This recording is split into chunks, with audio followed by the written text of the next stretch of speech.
انتشرت في الفترة الأخيرة الأعمال والدجل والشعوذة وتسخير الجن. معقول لو الواحد فينا ما أخدش الحاجة اللي نفسه فيها ممكن يتسبب في أذى الناس ملهاش أي ذنب؟ قصتنا النهاردة عن أسرة كانت سعيدة اتحولت حياتها الجحيم بسبب حقد ناس ما تعرفش ربنا. حياتها بقت كلها خوف ورعب وقلق، وكل ده بسبب. اسمع القصة للآخر علشان تعرف حكاية الجن ومراتي. لو عجبك الفيديو اشترك في القناة وفعل زر الجرس عشان يوصلك كل جديد. أنا محمد، شغال مهندس، متجوز وعندي طفل. عرفت مراتي من أيام الجامعة، حبينا بعض وبعد كده اتجوزنا، والحمد لله عايشين حياتنا كويسين. بس في يوم حصلت حاجة غريبة أوي لمراتي. بقت تقوم مفزوعة من نومها وكأن في حاجة كبيرة حصلت معاها. وأول ما أسألها في إيه تقولي حلمت إني اتخطفت وما لقيتنيش. كنت بهديها وبتنام، لكن كانت دايما بتكون خايفة.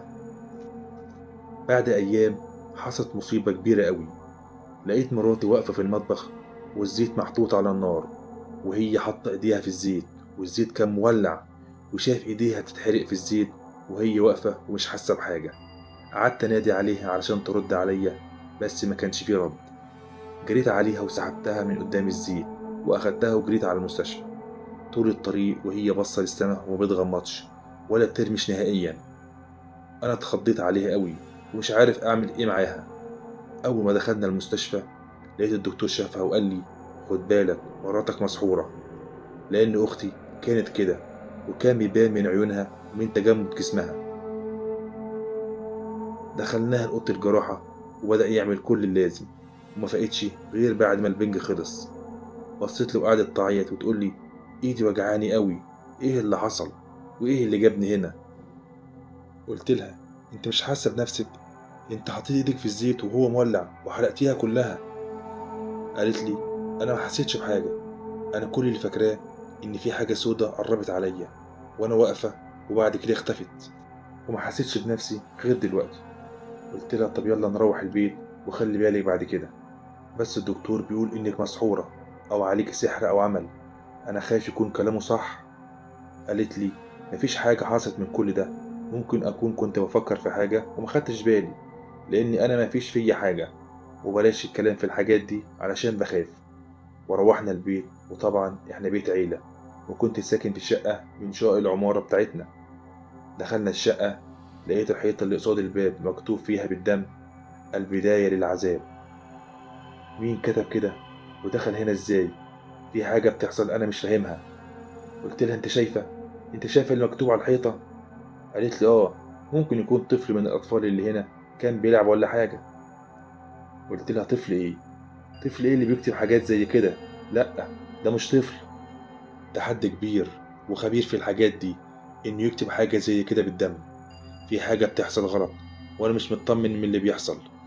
وبعدين فين ابننا؟ مش إحنا كنا سايبينه نايم؟ راح فين؟ بندور على الولد في البيت كله، مش موجود، ملوش أي أثر. فكرت وقلت ممكن يكون خرج من البيت، بس إزاي يخرج وأنا قافل الباب ورايا كويس؟ وده ولد صغير، مستحيل يعرف يخرج لوحده. دورت عليه في العمارة، لكن ملهوش أي أثر، ولا حد حتى شافه. أنا بصراحة افتكرت إنه اتخطف، بس فكرت إنه ممكن يكون طلع فوق السطح بتاع العمارة، بس صعب جدا يطلع فوق لوحده، لازم مساعدة. وكمان السطح مش محمي من أي جانب، يعني ممكن يقع بسهولة. بس أنا ما شغلتش دماغي بكل الكلام ده، وطلعت أدور في السطح. لقيته قاعد على طرف السطح ويكلم مع حد وبيشاور على حاجة. ناديت عليه، راح باصص لي وضحك ورجع تاني يتكلم. رحت عنده بقول له انت قاعد كده ازاي، مش خايف تقع؟ وبعدين انت خرجت من الشقة ازاي من غير ما حد يفتح لك؟ قال لي عمو هو ده اللي طلعني ووصلني لحد هنا، وكمان كنا بنتكلم عن القبر اللي ماما هتكون فيه. قلت له عمو مين اللي بتقول عليه ده، وقبر مين؟ قال لي ده يا بابا اللي قاعد جنبي ده. قلت له مفيش حد يا حبيبي موجود جنبك. هو قال لي محدش هيقدر يشوفني غيرك، وكمان قال لي انه حرق ايد ماما علشان كان بيهزر معاها، وبيقول لي كمان انه هيحرق البيت كله وماما موجودة فيه. انا اترعبت من كلامه، بس كان لازم اهدي الامور واشوف حل، بس بعيد عن بيتي. قلت له الحاجات دي وحشة يا حبيبي، تعالى ننزل تحت.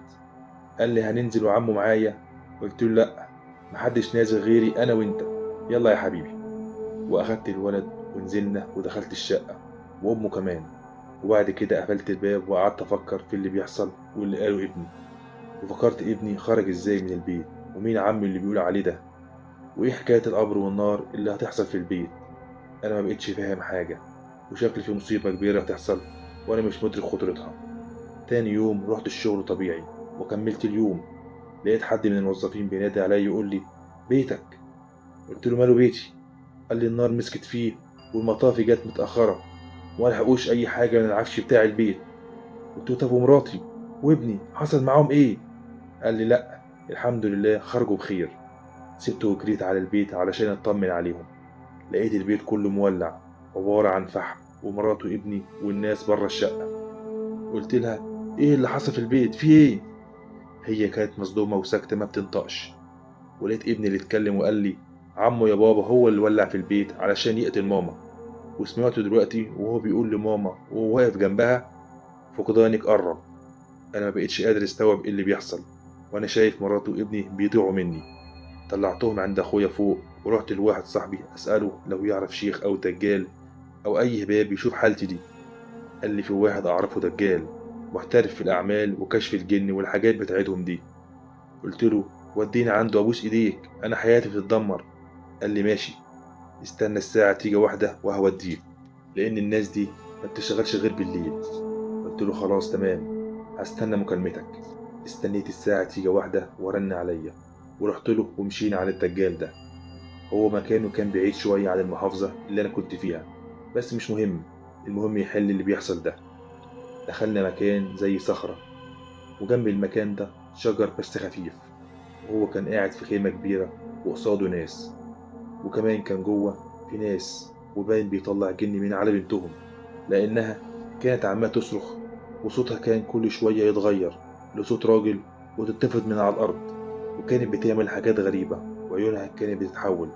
كان الوضع يخوف قوي. قلت له ما تيجي نمشي يا عم ونجيله في وقت تاني أو نجيله في مكان تاني. قال لي لا استنى، مش هنتحرك، هو شوية ويخلص.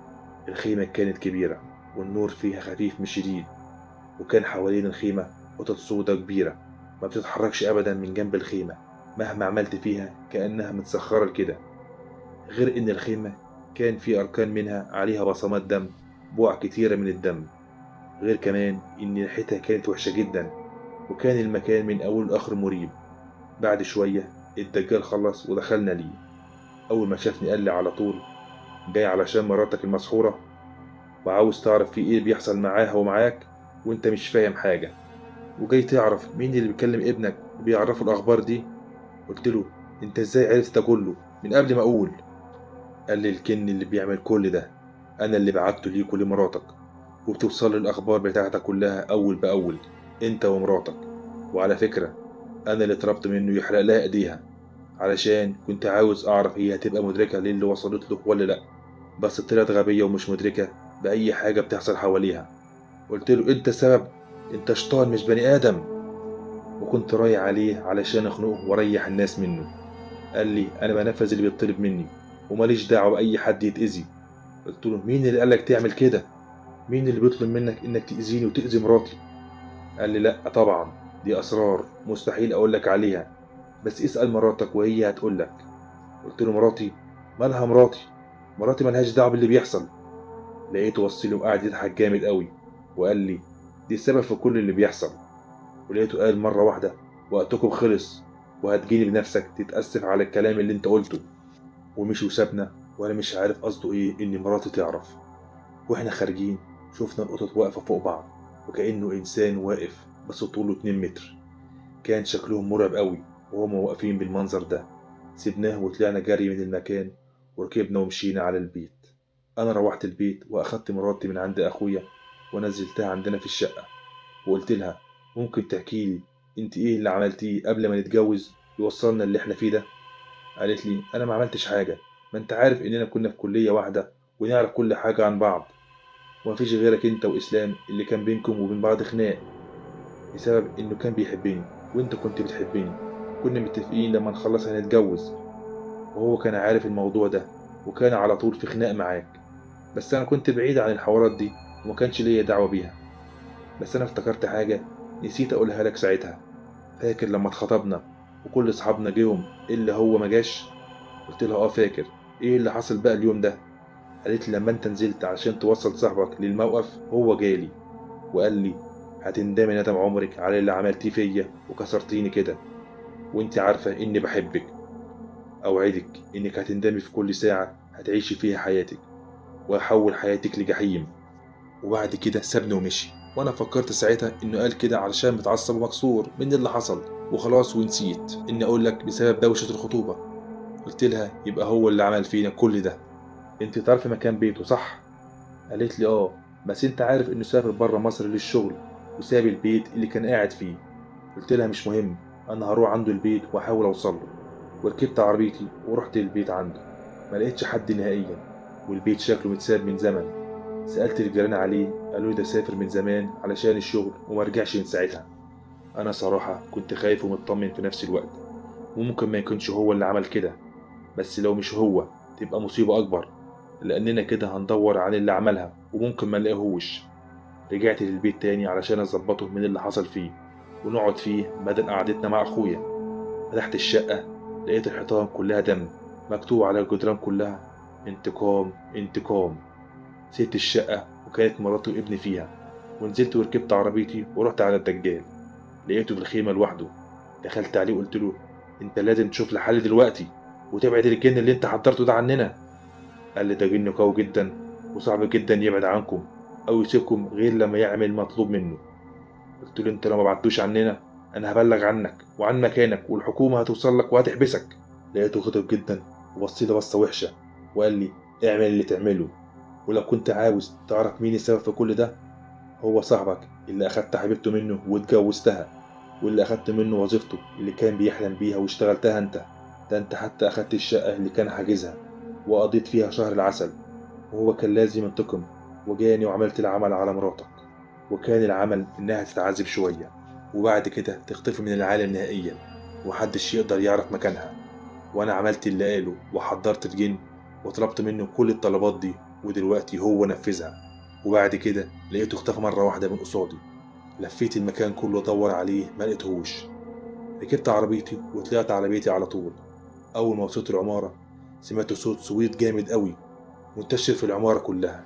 قلت يبقى أكيد مراتي ماتت وبيصوتوا عليها. طلعت بسرعة أشوف إيه اللي حصل. لقيتهم كلهم واقفين قصاد الشقة وخايفين يدخلوا، ولقيت ابني واقف في نص الشقة وبيبص لي. دخلت الشقة لقيت كلام مكتوب على الجدران بالدم بس ما فهمتهوش. سألت ابني عن أمه فين، لقيته قال لي كلام صدمني. قال لي صاحبي جه وأخدها يا بابا، وقال لي إنك مش هتشوفها تاني، وإن ماما هتنزل عندهم وهتعيش وسطهم. أنا خفت واترعبت وقعدت أعيط من اللي حصل معايا. افتكرت الشيخ اللي في البلد اللي جنبنا، ده سره باتع وعارف الدين كويس وهو الوحيد اللي ممكن يساعدني. رحت عليه وبسرعة طلبت منه الخدمة وقلت له على كل حاجة. قال لي تعالى نشوف اللي حصل ونقدر نرجعها ولا لأ. لقيته دخل الشقة وراح مصدوم وطلع تاني. قال لي الشقة دي ملعونة من الجن والشياطين، لازم تسيبها نهائيا وما تدخلهاش أبدا. قلت له طب ومراتي المختفية دي هلاقيها ازاي؟ قال لي لأ خلاص انت جيت لي متأخر، صعب جدا ارجعها لك. لو كان قصاد عينيا وشايفها كنت قدرت أعالجها، بس للأسف دلوقتي صعب جدا لأنها مش موجودة في الأرض، هي موجودة عندهم تحت، ومش هيسيبوا مراتك إلا لما تخدمهم وتقضي كل حاجة ليهم، وبعد كده هتكون عبدة للجن والشياطين.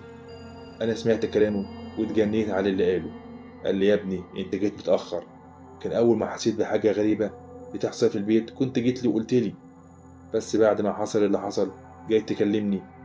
مراتك خلاص مش هترجع تاني، خلاص كده اقرا عليها الفاتحة. وسابني ومشي ومعملش أي حاجة. أنا اترميت على الأرض وفضلت أعيط على حظي واللي حصل بسبب دجال ما عندوش رحمة ولا دين. نزلت على الاسم وعملت محضر إن مراتي اتخطفت من الدجال ومن صديقنا القديم، وأخدنا البوكس ونزلنا على مكان الدجال. ما لقناش أي أثر ليه. الدجال اتبخر هو وخيمته وكل حاجة تدل عليه. لفيت مصر كلها، مستشفيات وإقسام وأماكن حتى غريبة وقديمة، وما لقيتش أي أثر لمراتي. بعد كده روحت البيت لقيت مكتوب على الجدران انتهت انتهت، ومكتوب على الأرض الانتقام تم، الانتقام تم. أنا كده ما بقتش فاهم حاجة خلاص. مراتي كده ضاعت مني. فضلت قاعد على الأرض وما قدرتش أفكر في أي حاجة. بس افتكرت المشروع اللي كان هيعمله صديقي ده، بس قال لما يسافر ويرجع هيعمله. وسبت كل حاجة وطلعت على المكان ده أدور عليه، ما لقيتهوش. بس لقيت غفير المشروع هناك قاعد، وباين عليه بقاله فترة في المكان. سألت على إسلام وقلت له ما شفتش المهندس إسلام هنا؟ قال لي بقاله أسبوع بيجي، هو وواحد شكله شيخ أو دجال، وبيقعدوا بالساعات وبعد كده يمشوا. ليه، في حاجة؟ قلت له طيب بيجي إمتى إسلام؟ قال لي الساعة 11 بالليل بالعربية بتاعته ومعاه الدجال.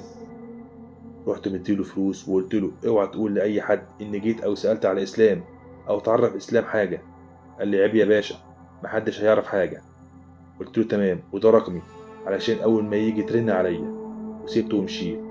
وأنا في الطريق للبيت قعدت أفكر، طيب لو بلغت الحكومة هيقدروا يرجعوا مراتي ولا لأ؟ طيب لو لأ، هو إسلام والدجال يقدروا يرجعوها؟ طب لو رحت لوحدي المكان ده هخرج منه عايش ولا ميت؟ كل الأسئلة دي جت في دماغي وأنا عقلي هيفك مني وألاقي أجوبة ليها. روحت وفضلت مستني مكالمة الغفير بفارغ الصبر لحد ما الساعة جت 11 ورن عليا وقال لي يا باشا إسلام والدجال جهم. رحت قافل معاه وركبت العربية ورحت للمكان ده على طول. ركنت العربية بعيد شوية علشان ما يحسوش بيا، ودخلت اتسحبت عليهم. هم كانوا قاعدين في أوضة في المشروع وكانوا بيتكلموا في حاجة، بس أنا مش سامعها لأني كنت بعيد عنهم. أنا يا دوب شايفهم. رحت مقرب أكتر شوية علشان أسمع، وسمعت كل حاجة. لقيت الدجال بيقول مراته اختفت من الوجود، ولا هيقدر يرجعها ولا هيقدر يعيش حياة سعيدة تاني. وكم من ابنه بقى قريب جدا من الجن اللي أنا سخرته لأذيتهم، وقريب جدا هيحصل أمه. وهو بعد ده كله أكيد هيتجنن ويبقى خلصنا منهم كلهم وأخدت حقك. قال له تمام، بس أنا كنت عاوزها هي تكون ملكي والباقي مش مهم، لا جوزها ولا ابنها. أنا كنت بحبها هي وكنت عاوزها ليا أنا لوحدي، بس مش مهم، لا ليا ولا ليه ولا لأي حد. بس أنا حياتي اتدمرت، اللي كنت عايش عشان اختفت نهائيا. مش عارف هعيش لمين دلوقتي. لقيت الدجال بيقول له بس انت انتقمت منه خلاص ومن عيلته، مش مهم بقى أي حاجة تاني. أنا دخلت عليهم في الوقت ده وكان معايا المسدس بتاعي ورفعته عليه. قلت له يعني أنت السبب في كل ده والعذاب اللي أنا شايفه؟ هو أنا أذيتك في إيه؟ عشان حبيت وبنيت أسرة؟ قال لي أنت أخدت حبيبتي مني واتجوزتها. بصيت له بغل وكره وعاوز أقتله. بصيت للدجال. الدجال بيقول لي أنا ما عملتش غير اللي اتطلب مني، ماليش دعوة بحاجة، حلوا مشاكلكم دي بنفسكم وأنا همشي. قلت له لأ، ده أنت السبب في كل اللي بيحصل ده وحقك تموت. وضربته بالنار ووقع على الأرض ميت. لقيت إسلام بيبص له ويضحك وقال لي هو أنت فاكر إني خايف منك أو من اللي أنت عملته؟ لأ، ولا يفرق معايا. وإحنا بنتكلم الغفير لما سمع ضرب النار اتصل بالحكومة. وأنا بتكلم معاه الحكومة لقيتها محاوطة المكان كله ودخلوا علينا وقالوا لي ارمي السلاح. وطبعا الضابط عارف كل حاجة، فقال لي سيبه، ما تعملش فيه حاجة، احنا هنقرره على مكان مراتك بمعرفتنا، بس كفاية دم لحد كده. نزلت السلاح لقيت إسلام طلع مسدس ووجهه عليا وقال لي حياتي اتدمرت بسببك، واللي كنت عايش ليها اختفت. خلاص أنا اتدمرت وعارف مكانها، بس مش هريح قلبك. وراح ضارب نفسه بالنار ومات في ساعتها. أنا اترميت على الأرض وقعدت أبكي على اللي حصل واللي شفته واللي سمعته، وإن مراتي مش هشوفها تاني. لقيت الضابط قرب عليا وقومني وقال لي قتلك للدجال كان المفروض عقوبته كبيرة، بس احنا كنا بندور عليه من زمان وكان كده كده هينعدم. وأنا هقول في مداهمتي ليه ضرب عليه النار، فضربنا عليه نار ومات، وكده كده هو ملهوش لازمة. وبالنسبة للإسلام هو اللي قتل نفسه. تعالى وصلك بيتك وبكرة تيجي نقفل المحضر. وأخدني وروحت على البيت وأخدت ابني في حضني وقعدت أعيط على حظي وحظي إنه اتحرم من أمه وهو لسه طفل كده، وهيعيش حياته من غير أم بسبب أنانية إنسان والكره اللي في قلبه اللي عمل كده. تاني يوم رحت القسم وقفلنا المحضر وروحت بيتي وأخدت أجازة من الشغل شهر علشان أريح نفسي وأعصابي من اللي حصل معايا، وبعد كده أفكر في اللي جاي علشان ابني. وبعد أسبوع غيرت الشقة وقعدت في شقة تانية، وقفلت الشقة بتاعتي لأنها بتفكرني بمراتي، ولحد دلوقتي بدور عليها وما لقيتهاش. وهي دي نهاية قصتنا.